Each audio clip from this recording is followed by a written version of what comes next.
I got a great question from Paul in Rome, and his question was, what is the difference between singing classical or opera and singing musical theater slash pop? From my experience, a voice must be free and connected to support no matter what style it is. Opera fundamentally requires more sound and resonance because it isn't amplified artificially. What do you think? Thank you for this question, Paul. It is an important one. So, like many singers, I came up being taught that a classical technique was a foundational technique, that it was a safe and maybe even, I'll do air quotes, right way to sing, maybe the best, maybe the highest level of technical coordination. Lots of elite connotations, and that if you could sing in a classical style, then you'd be able to adjust and modify to other styles like musical theater and pop.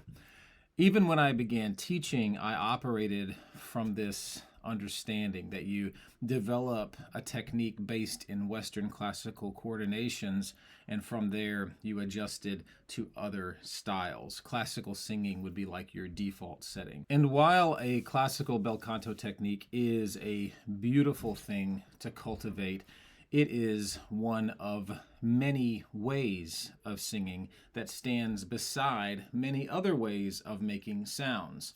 It is not the soil from which all other technique springs, even though this assumption still lurks in a lot of vocal training.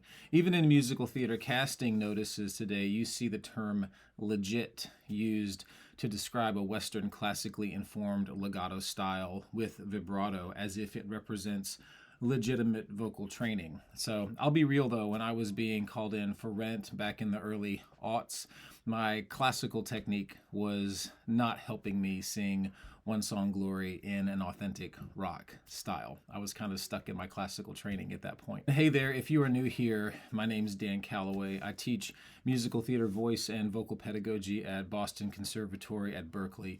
More than 25 years kicking around on equity stages and more than 15 years helping singers get to work on Broadway, national tours, regionally, and around the world. And I am very happy that you're here with me today. So, what are the primary differences between Western classical singing and musical theater and pop styles? And why is it important for us to understand them?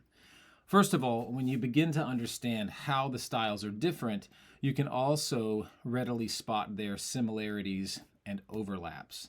And this turns into great news because it will disabuse you of several conceptions that often make singers stumble in either style.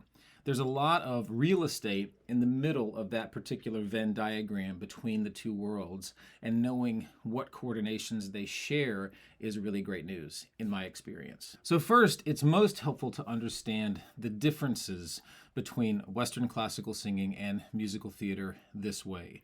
They are two ways of sharing music that hold different aesthetic values. Two ways of sharing music that hold different aesthetic values. Western classical singing honors the voice as a miraculous instrument and cultivates a way of singing that features legato line, flow phonation, release and vibrato, and maintaining the vocal tract in a shape usually convergent, that usually means bigger to smaller, convergent, in a shape that mirrors the perceived acoustic consistency of an instrument.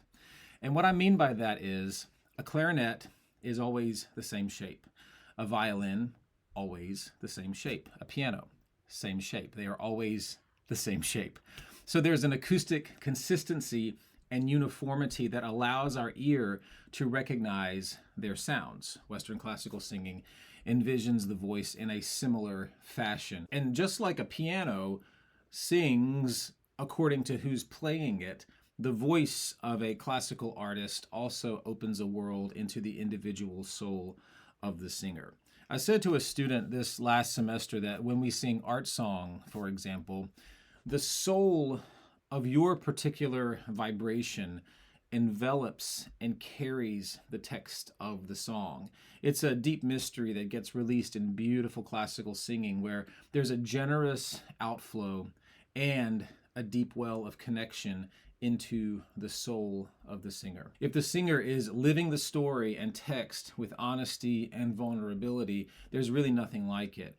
If the singer is mechanical and trying to make correct sounds, the tone can be lovely and tick all the boxes, but you may be left bored or disinterested. You've probably had that experience. You're like, that's a nice voice, but I can't make myself care about it. So classical singing involves legato line, flow phonation from an Appoggio idea of breath management, release and vibrato in the tone, and coordinating the vocal tract shape in a large to small configuration, often called convergent, that mimics a sense of consistent shape. Contrasting that, musical theater singing and various pop styles feature textual importance, or at least value text and music together. And while legato line is a bonus sometimes, the production of the voice mimics speech patterns more than sounding like one instrument shape. So the tract moves and bends much like when you're speaking, except when vocal demands and range increases, then you have to really abide by acoustic laws, but that's another video. So there's more variation in the use of straight tone and vibrato. There are a lot of different breath management strategies at play depending on the style you're singing in. So often with musical theater and pop styles, you're dealing with more of a divergent tract shape that's smaller to larger in the physical coordination. And there's really no attempt to cultivate the voices sounding like a uniform instrument. So things like register shifts and mode changes can often be highlighted in musical theater and pop. So let me take you through each of these contrasts. I'll show you how they vary and also demonstrate the sometimes surprising overlaps. So first, let's take a look at breath management. In classical singing, I use a basic understanding of Appoggio. So real quick, that means my ribs open when I inhale, the diaphragm descends, displacing the viscera down and out. And when I exhale and sing, I continue to let my rib cage float up and out while I deliver the air through my folds by engaging the transverse abdominals and obliques, along with a lot of other muscle groups in my torso. For a more detailed breakdown on breathing, I will link a video for you in the description. And this way of breathing, Appoggio, promotes an easy, slow, energized stream of air that promotes flow phonation and released vibrato that in turn creates a legato line. Legato line depends on an even, generous provision of breath energy, so that shows up like this. So I'll exhale. When I inhale, my ribs float, my belly sides and back softly displace out. Then I will witness my belly button slowly move toward my spine while the floating ribs help my epigastrium, right here, this area right under your ribs, stay supple, and I'll call it boopy. Boop. Yeah, boopy. So you don't want to engage the rectus abdominal muscles here like you're doing a crunch. That's a lot of subglottal pressure and it gets static and stuck. So you want floaty ribs, belly sides and back are soft, then a gentle impulse from the navel moving slowly back toward the spine, and you have something like, let's see if I go. Caro mio ben, credimi almen, senza di te languisce il cor. So there, my ribs are floating. The provision of air was just coming from a very gentle, subtle movement of my navel back toward my spine while my rib cage floated up, thus decreasing air pressure, and therefore I could manage it from the abdominals. In musical theater and pop styles, there are a lot more options on how to move your breath. And even in classical singing, you'll hear teachers disagree with me on how I just explained breath management, but I can only share with you what I've experienced to work myself. I've tried a lot of other things, and this is what's given me the most freedom and ease. But yes, theater singing, this Appoggio idea, I will still use a good amount of the time. So the majority of the time, you'll hear this coordination in if I loved you, time and again I would try to say all I'd want you to know.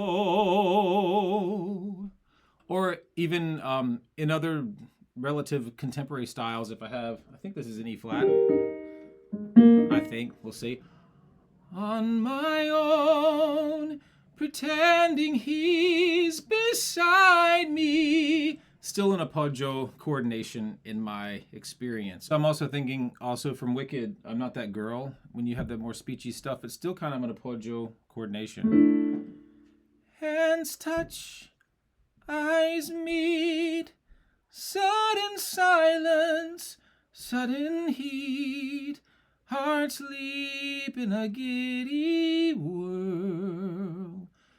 So still quite speechy, but that is still being provided, in my opinion, in a pretty Appoggio coordination. But in theater singing and in pop styles, there are a lot more options for how you can move air out depending on the style you're in, the sound you want to make, and the emotional impulse that inspires the phrase you're singing. Sometimes you're moving air through a more pedestrian energy, something you may hear folks refer to as speechy. A lot of people say, oh, that's very speech-like. So this means your singing coordination is mirroring a lot of the muscular coordination you use in everyday talking. That highlights a major difference between classical singing and musical theater.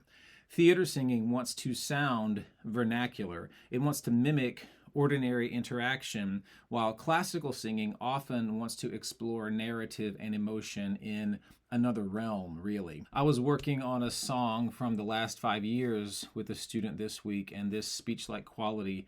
Will you share your life with me for the next 10 minutes?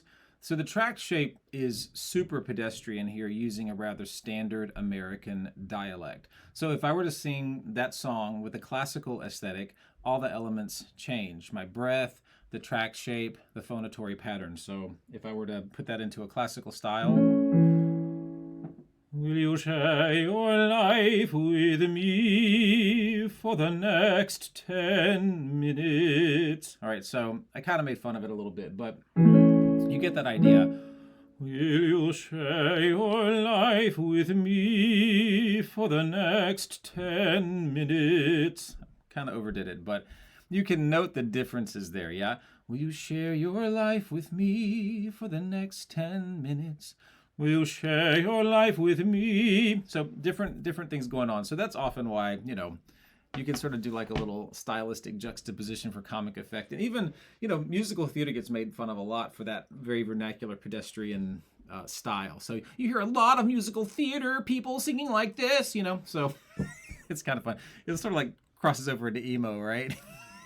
So anyway, so you can note the differences there, and yet an understanding of legato and easy breath movement is very important, because even as you speechify the phrase, when you allow a generous flow of air, you're letting the material of your soul flow through, and you can feel that, and the folks listening can feel that. But yeah, here you don't need as much rib float. It's more of an all-around torso gentle engagement of your muscles of expiration, your exhale muscles, kind of like when you're talking. And then there are plenty of moments of higher intensity and pitch that can sometimes use the opposite coordination as Appoggio. And what I mean is, with Appoggio, I described that your ribs stay open and the abs move slowly in to flow the air out. So sometimes with like belty skrelty stuff or high rock singing / screaming, you want to adopt more of a crying baby coordination, and that means the ribs are closing and the belly, sides, and back might pooch out a little bit more as a result. So the rib closure is a more abrupt and intense subglottal pressure, so you get a more intense sound. So if I call out the Defying Gravity riff at the end, the stage version, you can feel an energetic difference when I provide support with an Appoggio coordination. So I think that's here, or she's here. Yeah, so if I do I'll do the Appoggio coordination, keep the ribs open. Let's see if I can do it. So that's from the guts versus when I let the ribs close a little bit. So I think you can hear, I can feel, as you can see, the way you move your air through has a big effect on how your folds want to vibrate and how the overall mechanism processes the breath energy. So again, if you hear with the fluidity ribs and from the abs, as opposed to the rib closure gives me a little bit more. Yeah, so I think for those higher belty skrelties, it's a little more exciting, a little more primal. And it depends song to song how you want to choose to do it. And that leads us into the next element that differs between classical styles in musical theater and pop singing, and that's your phonatory pattern, the way your vocal folds are vibrating. So in classical technique, you learn what I call a coordinated onset, or what you learn in pedagogy classes called the myoelastic aerodynamic theory of phonation. Myoelastic meaning your muscular activity, aerodynamic meaning the activity of air movement. So that simply means that your vocal folds approximate. That means they come close together. Then you move air through the folds on your exhale. And when the air reaches a certain speed, it sucks your folds together and completes their closure. If you've ever blown between two pieces of paper, you know how this works. The moving air decreases air pressure between the two bodies, so they are pulled together. Here, I will find a couple pieces of paper and show you. So yeah, if you've never done this, here is two pieces. Here, so if you've never done this, here are two pieces of paper. I'll put them next to each other and I will blow through. Again, here they are. I'm going to blow out, increasing the air velocity and decreasing the air pressure between the two pieces of paper.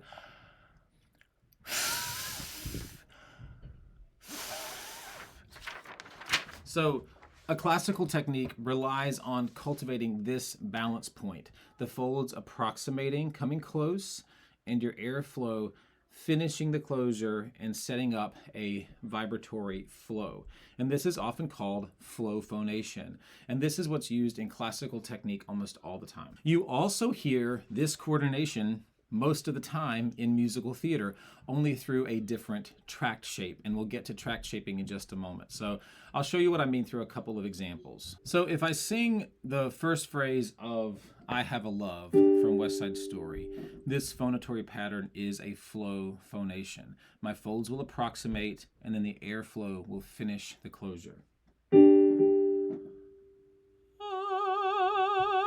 have a love, and it's all that I have. So that I sang in the stylistic neighborhood of the show, the way Maria would probably sing it. If I put a more bel canto shape on that, I'd loft my soft palate higher to create more of an instrument idea of the voice rather than a speech idea. So that would sound like, I have a love, and it's all that I have, as opposed to, I have a love. Both ways employ a flow phonation, but the tract shape changes depending on the stylistic world I'm in. If I sing something in mode 1 or chest, let's use a phrase from Ralph Vaughan Williams' Songs of Travel, Whither Must I Wander? So if I start that in the Western classical neighborhood that the song's usually sung in, I'll do the folds approximate, air flows. Home, no more home to me, whither must I wander? Then if I change my tract shape to a more vernacular coordination, I'll still have the flow phonation, but the shaping of the instrument will be different. Home, no more home to me, whither must I wander? So you can hear the contrast in the two. Home, as opposed to home, home, home. Still quite round. I mean, you could even go home no more. So depending on how you want to shape it. The more vernacular style isn't really the tradition of the song, but you can hear the difference just for tract shaping purposes. So musical theater and pop styles also diverge from a Western classical coordination because there are lots of different vibratory patterns in use. So there are times when the vocal folds are brought more muscularly together, usually when we're belting. So if I sing a little of Heaven on Their Minds from Jesus Christ Superstar, what is that? So if I've got Judah sings, we are occupied, have you forgotten how put down we are? So that phonatory pattern has more muscular involvement. If I sang that phrase with a classical sensibility, let's see what that sounds like. You can hear the difference. So look, the whole energy of the skeletal posture and everything changes. We are occupied. Have you forgotten how put down we are? So, wait, there it is. All right. But you can see there is also a difference in breath delivery there. So Judas is basically a cornered animal at the top of the show, and he's very scared. So his body will contract in fear. And this lends itself much more to that rib closure coordination I was talking about. So you can see how this also affects the vibration of the folds. So I'll sing it in the style of the show and see if you can tell the difference. So this will be with more of an appoggio from the abdominals. So if we've got, I'll do this with more open ribs and abdominal impulse. We are occupied. Have you forgotten how put down we are? So it's not got so much pressure on it. And then if I sang the phrase with more of a rib closure, we are occupied. Have you forgotten how put down we are? So there you can feel the differences in those two. I can feel the difference when I sing it.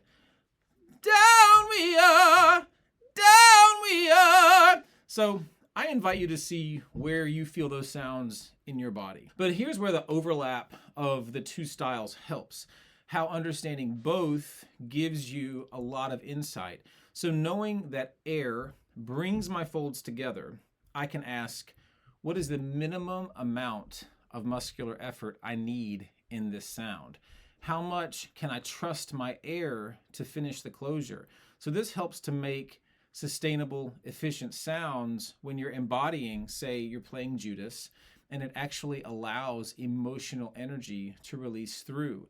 When we over muscle, we actually stifle communicative energy. So if I'm going to ask myself, what if I just really let my air work for me? We are occupied. Have you forgotten how put down we are? I can really calibrate I'd say maximal efficiency, minimum effort, maximal efficiency.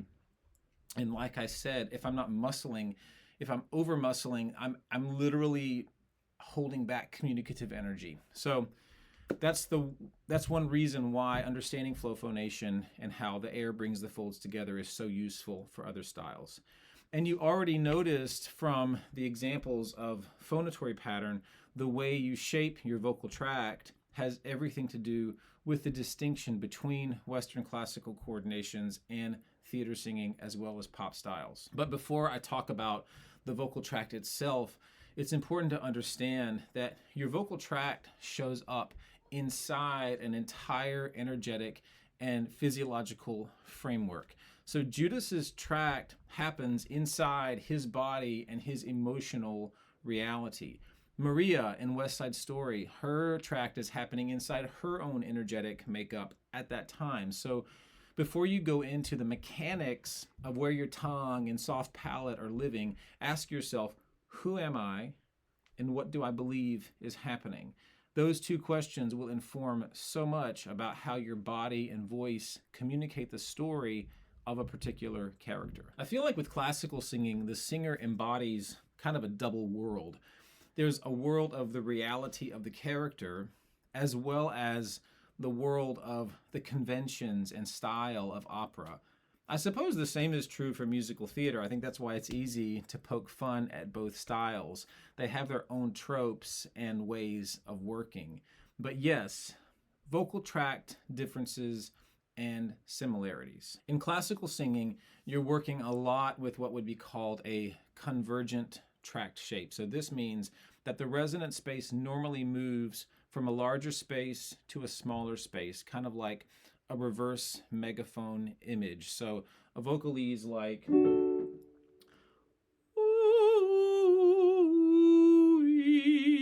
it would present like that. Really barely any opening in the mouth and the front for that. If you watch footage of Dame Joan Sutherland from back in the day, she demonstrated this shape quite often. She always looked kind of like that, yeah.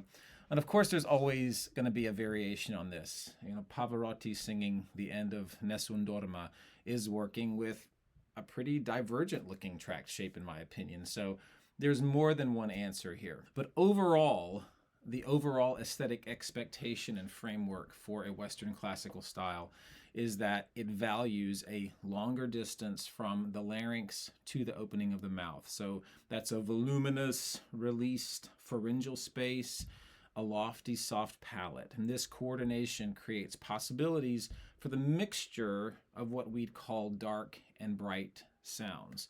Singing borrows terms from the art world, so often we use the word chiaroscuro to describe this juxtaposition of sound qualities. Chiaro meaning light, scuro meaning dark, or like in English, obscure, that's the cognate. If you look at a Caravaggio painting, this exemplifies this idea in a visual sense. Caravaggio, Rembrandt, lots of great masters used chiaroscuro. Technically, what's happening is the singer is utilizing a combination of harder and softer surfaces as the vibration moves in the vocal tract. Harder surfaces are the epiglottis, the hard palate, the teeth. Softer surfaces are the pharyngeal walls, the soft palate, and the tongue. But it's the movement of these elements and their shaping that creates certain sounds. The same tract elements are used and coordinated in all styles of singing, of course. For a Western classical sound, the larynx usually lives in a medium to neutral position. Some teach a low larynx, but I find this idea creates a pulled down, woofy sound, and it also inhibits laryngeal freedom, which is needed for the voice to be flexible and malleable. But the larynx doesn't ride as high as it often can in musical theater and pop styles. Also, the pharyngeal muscles, your constrictors, are generally softened so that the constrictors are in an open coordination. This creates resonant space where the sound waves are amplified after being produced by the vocal folds. And because the pharyngeal muscles are released, this soft tract shape causes a release of vibrato as the soft pharyngeal walls are affected by the vibrations of the vocal folds. This release of vibrato is a hallmark of classical singing, though there are plenty of opportunities for and examples of straight tone throughout Western classical styles. Often when singers turn vibrato into a rule they must follow, the very release that vibrato embodies becomes this stylistic chore that singers feel they need to layer on top of the sound rather than an integral living part of the sound. The soft palate often lofts quite high in the Western classical style, giving the sound something that folks might describe as a round shape, and the tongue often and usually puddles forward with a rather pillowy feel to it. So various embouchures are also used in classical singing, from a very narrow closure that narrows the airstream, and also you can encounter lots of very open teeth out situation. So again, there's a lot of variation, but the general feeling is that of a more convergent tract shape, a larger space to a smaller space. But this coordination of elements, along with a flow phonation, basically a 50-50 open to closed phase or ratio of closure in the vocal folds, creates a sound we would recognize as a bel canto or classical coordination today. In musical theater and pop styles, the same tools are used. They're just coordinated and shaped in different ways that create a different character in the voice. There will usually be more variation in laryngeal position depending on the style. The pharynx has a broader range of narrowing and opening possibilities. The soft palate often lives in a lower, more vernacular neighborhood. The tongue, while I advocate for it to rest with the apex gently touching the front and bottom teeth on all vowels, the tongue will have more variability in its shape as well, since sometimes you'll use a more pillowy shape and other times you'll flatten it out for brighter sounds. And here as well, embouchure varies according to style. Sometimes you'll want a lot of teeth showing to boost those brighter tones, and sometimes you'll soften and close the lips more to warm or even muffle some of the sound. It's more important that you understand what the things do so that you can go into your sound lab and play than it is to memorize a specific coordination. This way, you're working with a movable combination of factors that you can discover on your own. Lower larynx, lower frequency. Higher larynx, higher frequency. Soft and open pharyngeal space, low frequency. Narrowed and selectively constricted pharyngeal space, you'll boost some higher frequencies. High soft palate, lower frequency. Lower soft palate, higher frequency. Pillowy floaty tongue, lower frequency. Flat tongue, higher frequency. Wide mouth, teeth showing, higher frequencies. Soft lips, teeth covered, lower frequency. So maybe I'll put that down in the description so you have a little cheat sheet. Overall, I think it's very helpful to think about various musical styles as dialect. Each musical style grows up in a culture, among a people, and often out of a particular soil and climate. Then, as we see all the time, different styles begin to talk to each other and borrow sound. So now we live in a musical world where all the genres are borrowing sounds from each other, and I think that's a wonderful thing. So you as the singer, you'll help yourself a lot by asking, why does this style sound the way it does? What elements shaped its development? And this will ground you into the identity of a particular sound world and give you insight and empathy about the identity of the style itself and the people who created it. And if you head down in the description, you can grab a really helpful free exercise series to help you coordinate register shifts, cultivate laryngeal freedom, and understand your breath more deeply. All elements that are going to help you in whatever style you're going to be singing. And you'll receive weekly emails from me as well, reflecting on singing and all the lessons that it has to teach us about life. So grab that below and ask me any questions you may have in the comments. I will get back to you. And if you'd like to understand more about stylistic versatility, here's a video about that, how to sing multiple styles by asking 3 simple questions. In the meantime, please remember there is only one you, and somebody would love to hear the story only you can sing. So, love much, and go sing.